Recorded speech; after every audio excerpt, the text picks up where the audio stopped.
এমন পেরেশানি আছে, মুখ ফুটে বলতে পারে না, কাউকে বলার ভাষা নেই।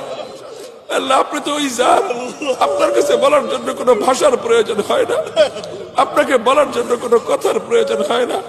আল্লাহ আপনি তো মানুষের অন্তরের খবর জানেন, দিনের খবর জানেন। আলিম বিমা ফিস সুদূর। আল্লাহ কোন পেরেশানি কারো দিলে যদি থাকে, দুনিয়াতে শুনবার কেউ নাই, বলবার কোনো জায়গা নাই, আল্লাহ একমাত্র মালজা মানজা আপনি। আল্লাহ আপনার কাছে সকলের পক্ষ থেকে আমরা আল্লাহ সেই পেরেশানিগুলির কথা বলতেছি। আল্লাহ সকলের পেরেশানিকে আপনি দূর করে দেন।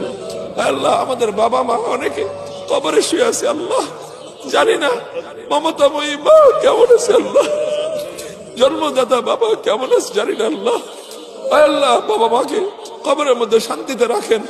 আল্লাহ অনেকে তাদের আপন কলিজার টুকরা সন্তানকে কবরে শুয়ে আসছে, আল্লাহ সেই সন্তান, আল্লাহ যে সন্তান একটু ঘুমাইতে না পারলে মায়ের ঘুম হতো না, বাবার ঘুম হতো না, সেই বাবা নিজের হাতে নিজের সন্তানকে কবরে শুয়ে আসছে। আল্লাহ সেই বাবার সন্তানকে আল্লাহ আপনি সারা হাতের সাথে রাখেন। কবরবাসী সকল মুসলমানদেরকে, মুমিন নারী পুরুষকে আল্লাহ আপনি জান্নাতবাসী করে দেন। ইলাহুল আলামিন আমার দেশের উপরে খাস রহমত নাযিল করেন।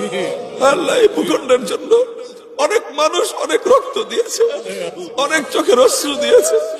আল্লাহ এই ভূখণ্ডের উপর শকুনের চোখ পড়েছে।